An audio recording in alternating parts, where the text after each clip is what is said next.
This is what we want to see when we're doing the body wave of a muscle up.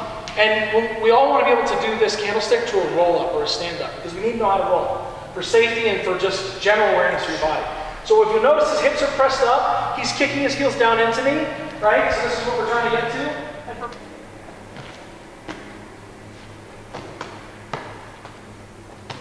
That's it. I like it. Make sure when you come up, you stall 30 degrees when you come back up. Nice. Arms by ears. I'm going to start paying attention to those arms and ears. It's a really nice way to get pistols in without that whole static thing that breaks me in half, but most of you guys can probably do that. How do you do that with a knee that only bends 90 degrees? You roll hard. Jump into it. Momentum helps. Okay? It does. And yeah, granted, you know, if you have problems doing this, but again, okay. That's a little bit more than 90, but pretty close to what your range is probably. So you keep your shoulder planted, so you're kind of leaning your body weight into the wall. You're going to take this hand, put it on top, and now keep your elbow pressed into the wall and just rotate. As far as you can, a little bit of pressure. When you get to the point where it stops, we're going to use active resistance to push against yourself. So push back up. 1, 2, 3, 4, 5. Now relax. Breathe out. Try to go a little farther each time, okay? And each time you should get farther and farther. You'll see a pretty aggressive change. Okay? I want to stay relaxed.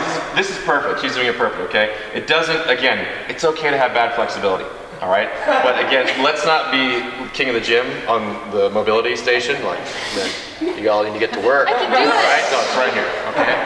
Relax. Keep that shoulder pinned. And a wall ball. What we're going to do right now is we're going to do a like thoracic mid-back stretch. How many of you guys work at desk jobs where you're sitting down a lot? So this is going to be a really good stretch for you guys to do. Also, it's going to really help your clean mobility. So do you guys ever have, or front squats, where you have an issue of making sure you don't arch in your back? This will be really good for you guys, okay? So what the stretch is going to be is you're going to have the partner sit down in front of the wall ball and lean up against it. The person's going to put their hands behind their head, elbows together. The person stretching is going to pull their elbows back. So they're going to try to look at the wall behind them. Hips down on the ground, and wall back there. So I want you guys to keep your hips on the ground. And then what we're going to do is we're going to hold 30 seconds, switch partners, 30 seconds again, switch one more time. So you guys each have one, or 2 times for 30 Try and seconds. roll that ball up as high as you can, or as low as you can on your back while still maintaining your hips on the ground. And again, communicate. Is just make our handstand position. Heels tight. Lie nice and long. Head neutral, and we're going to correct your shapes. So heels together right away. Squeeze the glutes. Okay, around the back, exactly. Until the pelvis. Good. Head is neutral. So bring your head up just slightly, Ebony. Really push into the wall. So get rid of, like I want you to really push away from the wall, like in your shoulders. There you go. Got ribs in? Good. Squeeze here. That's awesome. They're going very good. They're going in pretty good now. Away from the wall. Good. Just bring your head up just slightly more. There we go. More neutral. Like Ebony, I'm going to come squeeze. Ready? Good. Perfect. Okay, just so we can relax that. There. That's what I want, right there. So you should be nice and stacked. Good. Can't push in. Okay. A lot of different styles, by the way. The style that most people have been taught in the past is low, elbows low and pushed outside, pulling your head back this way. I don't teach it that way for a couple reasons. One of the reasons is that's not a really natural position for your neck. I'm not a very natural jerker. I've spent my entire career, which is 10+ years, on trying to figure out how to make my jerk better. This is one of the new techniques that I've been working on that has helped. The one thing that's different about it though is your elbows are going to be nice and high, just like you would be in your handstand push-up position. So go ahead and get into a rack position, relax your fingers in that position, get them as high as you can. I know. Sit. Good. Press. Okay, do a couple warm-ups, try and make it a little faster. Good job. And you'll see, it'll start to kind of naturally give you a little bit of freedom off the ground, okay? Yeah, good. Nice roll out. Good job. So what I want you guys to be focusing on today when we're learning the new head position technique, before I start talking about it, what I want you guys focusing on is that drive. Just like feeling like you would in a handstand push-up, that explosive, like exploding with your glutes and opening your hips up tall, that's going to really drive the bar a lot higher than you would if you were just going through the motions. Okay, so I want it to really parallel with what you feel like in a handstand push-up. The thing is, when you start, so you're running in your handstand, and your core's tight. When your core's tight like this, you just kind of tilt into the handstand as opposed to the other way. Round your ribs right now. Okay, let's lower that head down in front of the hands. There we go, control. Lunge out, lunge. Lower to the ground in your lunge as low as you can. Good. Now let's try this again. Start small, okay? Your head on get it. Good. So much better. Back out, take 2 steps. Now I'm just going to put my hands down. Okay, so make sure, look at those My head just stays here the whole time. Now I can see a whole lot more this way. Now slowly lower down. I can see so much more from here, but I can't when I'm looking in front of me. Because I can see everything behind me. Beautiful. So nice. Alright, so what the pauses are going to be, you're going to get into your rack position. I'm going to say pause in your dip. I'm going to say pause with your head back. I'm going to say pause at your eyes. And then we'll press and stand. So the reason we're going to move our head back like that is because we never want to move the bar, around our body. We always want to move our body so that the bar can stay in a straight bar path. This is the most efficient way to do that. This is a little bit different than something that you've probably heard before, so it does take some time to practice and get used to. I tell everyone it takes about 4 weeks to practice this technique to decide if you like it. Some of you guys might have like, oh my gosh, hallelujah, that's amazing. But you might not today, and that's okay. Alright, so again, you're going to pause with your dip, pause with your head in full extension, so like a Pez dispenser. You want to get the candy all the way out. You can't get the candy out if your head's only halfway.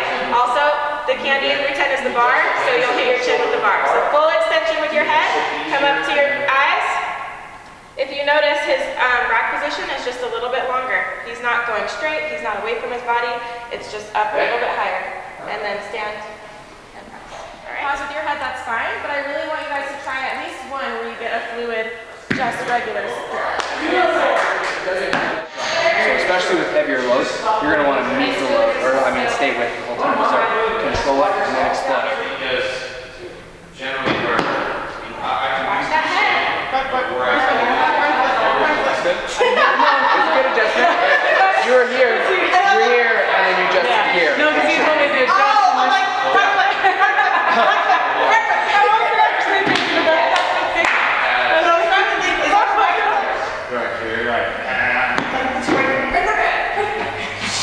Bend that back knee.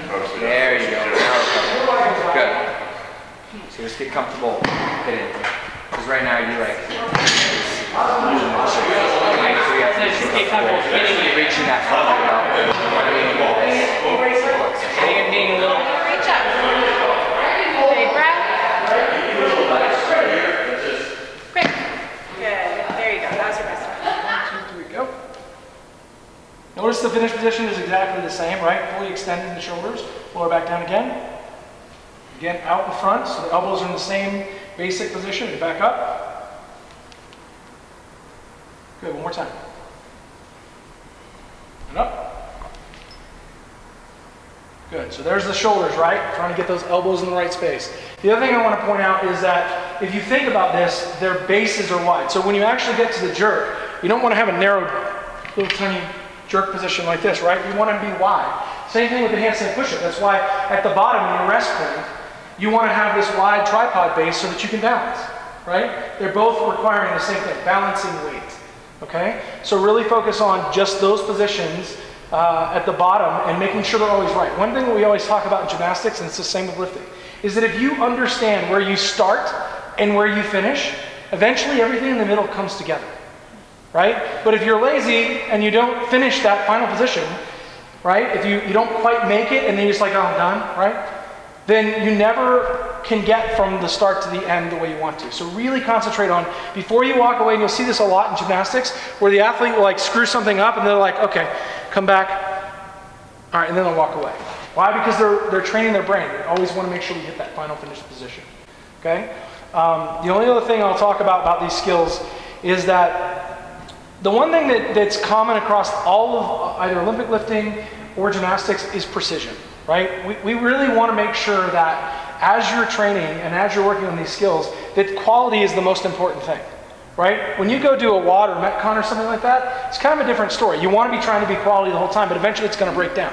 But whenever you're working on these skills, and you should carve out time to do this kind of work constantly, so that whenever you are in that Metcon, that you can maintain it longer, than the person right next to you. You can be good at both things, and actually if you're good at one, there are things that are directly transferable to the other.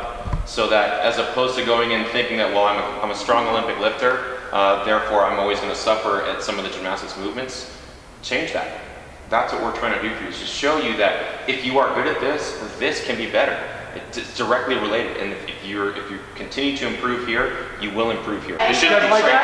Yeah. Good? Informative? Life-changing Good. for me. Good. That's what we want to hear. Life-changing. He'll be doing an interview for you in about 5 minutes. Right.